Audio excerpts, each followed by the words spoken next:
Hər kəsi salamlayıram.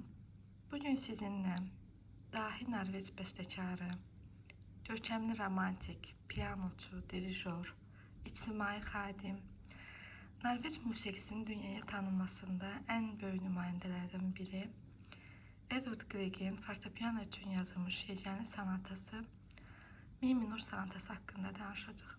Opus 7-də yer alan bu sonata 4 hissəli quruluşa malikdir və bəstəkarın 22 yaşında qələmə alınmışdır. Bir il sonra nəşr olunan sonatanı 1887-ci ildə bəstəkar yenidən işləmişdir. Qeyd etmək lazımdır ki, sonata 4 hissəli quruluşa malikdir və 3-cü hissəsində minyet yer alır. Bu, onun yaradıcılığında ən maraqlı və ən məşhur əsərlərdən biri kimi hesab olunmalıdır. Bilirsiniz ki, onun yaradıcılığında 150-yə yaxın fortepiano piyesləri, daha dəqiq desək 66 piyesdən, 10 dəftərdən ibarət lirik piyeslər, Pergün suitası, Holbeck dövründən suita, fortepiano üçün yazılmış sonata, yeganə balladası sol minor tonallığında yazılmış və valideynlərinin vəfatından sonra onlara həsr olunmuş və onu da qeyd edək ki, sol minor balladası Griegin yeganə əsərlərindəndir ki, variasiya formasında yazılmışdır. Daha sonra onun la minor tonallığında yeganə tamamlanmış konserti, Norveç rəqsləri, onu da qeyd etmək olar ki, 4 əl üçün yazılmış bu rəqslər həqiqətən də çox maraqlıdır. Zalvegin mahnısı, İlk Görüş, Şairin Qəlbi kimi mahnıları və həmçinin Mənim İlk Müvəffəqiyyətim adlı avtobiyografik povestdə maraq doğurur. Bu sonat haqqında danışarkən qeyd etmək lazımdır ki, sonatada Bach, Schumann, Shostakovich kimi bir çox bəstəkarların davamçısı olaraq o burada anagram istifadə etmişdir və əsərin girişi əslində anaqramla başlayır, yəni musiqili motivlə. Fikir verin, Edward'ın E-si, yəni mi, H-ı, yəni Hegrab onun anasının soyadı və Sol, C, yəni Edward, Hegrab, Grieg. Yəni E, H və G notlarından ibarət anaqramdan başlayır və bütün əsər boyunca o intonasiyalar duyulur. Onu da qeyd etmək istəyərdim ki, sonatanın birinci hissəsi əlbəttə ki, klassik ənənəyə uyğun olaraq klassik sonata allegro formasına yazılmışdır. Bildiyiniz kimi bu sonata onun yaxın dostu Danimarkalı bəstəkar Gade'yə həsr olunmuşdur və Niels Gade'yə həsr olunan bu sonatanı onun yaradıcılığının ən məşhur əsərlərindən hesab etmək olar. Əlbəttə ki, həm Gade'nin təsiri, həm də digər bir Norveç bəstəkarı, milli himnin də yazarlarından biri Nudrock'un da təsiri bu sonatada özünü göstərir. Gəlin sonataya bir qədər qulaq asaq, çünki mən daha sonraki məlumatları paylaşarkən istəyirəm ki, sonatadan biraz xəbərimiz olsun. Biraz öncə keçmək istəyirəm. Sol ələ müşayiətində hətta o anaqramın elementlərini görə bilərsiniz.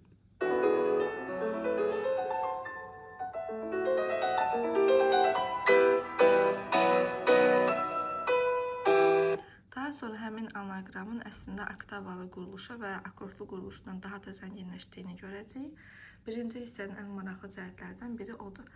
Həm də onu da qeyd edeyim ki, bu sonatada anaqrama baxdığınız zaman onun həsr olunduğu digər Danimarkalı bəstəkarımız Niels Gade'nin mi minor tonallığında fortepiano sonatası var. Hal-hazırda ekranda görürsünüz.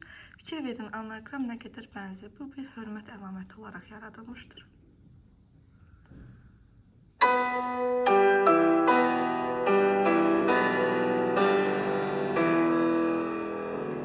Gade'də isə burada siz görürsünüz birinci sini, sonra solu, sonra mini. Yəni, baxsanız, əslində H, C və E hərfləridir. Burada isə tam tərsi, Griegin fortepiano sonatasında biz ən əvvələ qayıtsaq, görəcəyik E, H və C. Yəni, əslində çox maraqlı bir anaqram oyunudur bu. Yəni, Gade'yə həsr olunduğunda nəzərə alsaq, çox maraqlı bir əsər olmuş olur və onu da qeyd edək ki, Grieg bunu elə bir dövründə yazmış ki, o çox xoşbəxt idi, gələcək həyat yoldaşı ilə nişanlanmışdı və burada da həmin o ab-havanı duymaq olar. Əsərin 4 hissəli quruluşa malik olduğunu artıq qeyd etmişdik və ikinci hissəsinə diqqət etsəniz, əsərin ikinci hissəsi andante molto cantabile və burada do major tonallığının gəldiyini görə bilərsiniz. Birinci, üçüncü, dördüncü hissələr mi minor tonallığında, ikinci hissə do major tonallığında yazılmışdır və həqiqətən də çox gözəl, romantik bir abu-hava duyulur.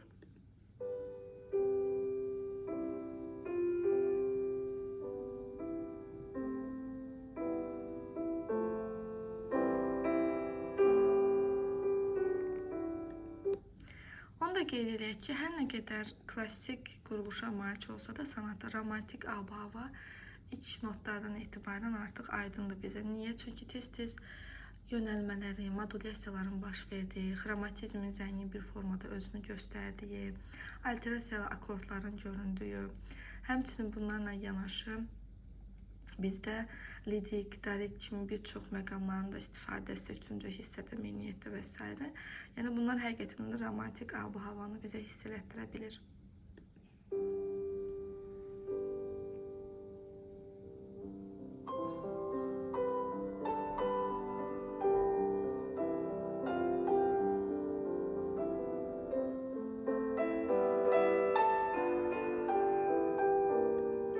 Əlbəttə ki, bütün əsər boyu siz həmin elementi görürsünüz. Yəni, az öncə danışdığımız anaqramı eşidə bilirsiniz. Çünki bilirsiniz, bütün əsər boyu həmin anaqram saxlanılaraq bizim üçün maraqlı bir tendensiya yaradılmışdır. Bunu da qeyd etmək lazımdır ki, bilirsiniz ki, bu əsər fortepiano üçün yeganə sonatadır. Düzdür, onun violin və fortepiano üçün 3 sonatası, violonçel və fortepiano üçün sonatası da var. Amma solo fortepiano üçün yazılmış yeganə sonatasıdır və mənə gəlir ki, hər bir musiqiçi üçün də çox maraqlı bir əsər kimi görünə bilər. Üçüncü hissəyə gəldikdə, Chopin'in birinci sonatasında istifadə etdiyi meniyyət, daha öncəki Beethoven'in scherzo ilə əvəz etmədən öncə istifadə olduğu meniyyət artıq bizi klassik dövrə aparır. Bilirsiniz, bəzən onu Chopin'in əsəri ilə də müqayisə edirlər. Həmin bir nömrəli sonatasına bilirsiniz ki, do minor tonallığında yazılmış o sonatı müəllimi Esnara həsr olmuşdu və lakin maraqlıdır ki, Chopin orada ikinci hissədə meniyyət istifadə edərkən, Grieg burada üçüncü hissədə meniyyət istifadə etmişdir. Və onu da duymaq olar ki, burada Grieg'in məşhur yumoreskası Opus 6-da yer alan, bilirsiniz ki, orada 4 dənə yumoreska var. 2 nömrəli yumoreskanın da təsiri duyulur. Lidik və eolik kimi bir çox məqamlara görə bilərsiniz. Qədim Norveç melodiyalarının təsiri duyulur. Birinci hissədə onu qeyd etmədim ki, Hallingin təsiri var. Yəni Norveç xalq rəqsinin və bilirsiniz ki, bütün yaradıcılığı boyu Grieg Norveç rəqslərinə, yəni Hallingə, spring dansa, qangara müraciət edir. Üçüncü hissədə də biz qədim melodiyaların təsirini duya bilərik. Birinci hissədə isə konkret olaraq Hallingi deyə bilərik. Biz Hallingi daha öncə, onu da qeyd etmək lazımdır ki, haqqında danışanda, öncəki videolarımızda bu barədə danışmışdıq. Yəni Halling əslində Norveç xalq rəqsidir və Grieg'in daha sonra yazmış olduğu fortepiano üçün yeganə konsertonun lə minorun üçüncü hissəsində də özünü göstərəcək. Onu da qeyd edeyim ki, bu sonatanın ikinci hissəsinə baxdığınız zaman əslində fortepiano üçün yazılmış, gələcək illərdə özünü göstərəcək konsertin də təsiri duyulur. Üçüncü hissə, meniyyət.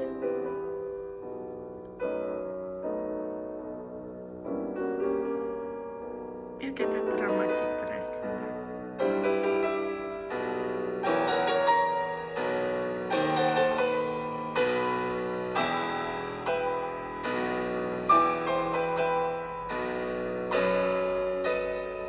Təsiri duyulan əsər, eyni dövrdə yazılıb bənzərlik təşkil edilən əsər isə həmin bu yumoreskadakı ikinci nömrədir.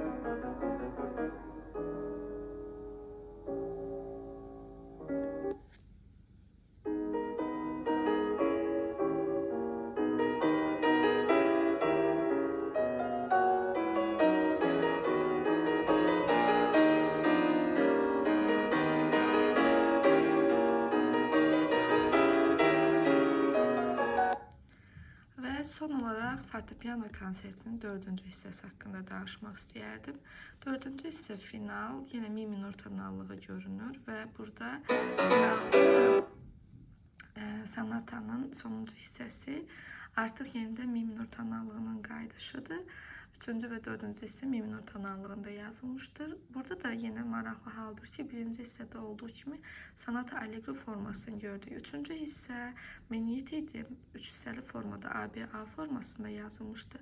Və üçüncü hissədə bura diqqət edək ki, burada trio var və trio romantiklərə xas olaraq qeyd olunmur. Sadəcə işarələrin dəyişməsi və formadakı dəyişikliyi biz buna gətiririk. Baxın, həmin hissəyi istəyirəm sizə göstərim. Orta hissə menuetdə orta hissə triodur və ənənəyə sadiq olaraq eyni adlısına gedir. Menuet mi minordadır və trio mi majordadır.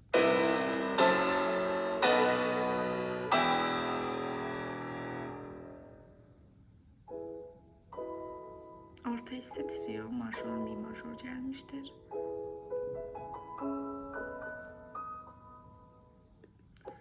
Və son olaraq yenidən fortepiano sonatasına qayıdanda dördüncü hissə finalı mi minor tonallığında klassik sonata allegro formasında yazılmışdır.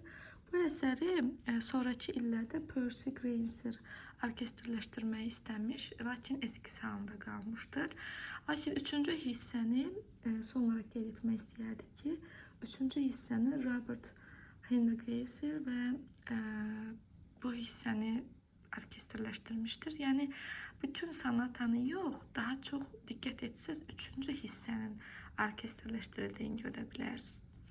Hər birinizə uğurlar arzulayıram. Əgər bu videonu bəyəndinizsə, zəhmət olmasa bəyənməyi, şərh yazmağı, daha sonra hansı videolar sizin üçün maraqlıdır, onu şərh bölməsinə yazmağı unutmayın. Ətrafınızdan da paylaşın ki, daha çox insan bu haqda məlumat ala bilsin. Sağ olun, salamat qalın.